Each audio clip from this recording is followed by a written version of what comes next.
भगवत गीता के अध्याय 2 श्लोक 19वें पेटाय यह है कि सर्वव्यापी परमेश्वर आत्मा के साथ निवास करते हैं। जैसे वायु में गंध विद्यमान रहती है, वायु और गंध का अटूट संबंध है। जब गंध एक स्थान से दूसरे स्थान पर जाती है, तब भी वायु उसके साथ रहती है। इसी प्रकार वायु को परमेश्वर और गंध को आत्मा मानो, और सुगंध को अच्छी आत्मा और दुर्गंध को बुरी आत्मा मानो।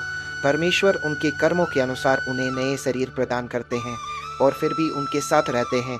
जैसे सूर्य सबके साथ प्रतीत होता है, दूर होने पर भी प्रत्येक जीव सूर्य के निराकार अदृश्य प्रभाव से प्रभावित होता है। उसी प्रकार सतलोक में विराजमान परमेश्वर सभी जीवों की रक्षा करते हैं।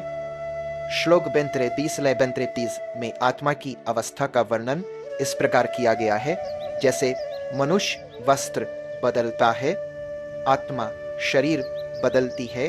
इस आत्मा को हथियारों से मारा नहीं जा सकता, न ही आग इसे जला सकती है और न ही पानी इसे गीला कर सकता है। शोक जिंटोस परम ईश्वर की महिमा का वर्णन किया गया है। कहा गया है कि ईश्वर अविनाशी, अभुलनशील और निष्कलंक है, और ये ईश्वर शाश्वत, सर्वव्यापी, अपरिवर्तनशील और अनादिकाल से विद्यमान है। इस ईश्वर का 5 तत्वों से बना कोई शरीर नहीं है जो नग्न आंखों से दिखाई देता हो। के विद्यमान है इस ईश्वर का 5 तत्वों से बना कोई यह अकल्पनीय है, और इसे दोषरित भी कहा जाता है। अतः अर्जुन, क्योंकि यह ईश्वर आत्मा के साथ अविभाज्य रूप में निवास करता है, इसलिए आत्मा अविनाशी है।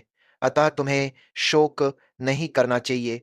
भगवत गीता के अध्याय 2 श्लोक 24 का सारांश यह है कि शरीर के नष्ट होने पर भी आत्मा नहीं मरती, क्योंकि ईश्वर अदृश्य रूप में उसमें निवास करते हैं।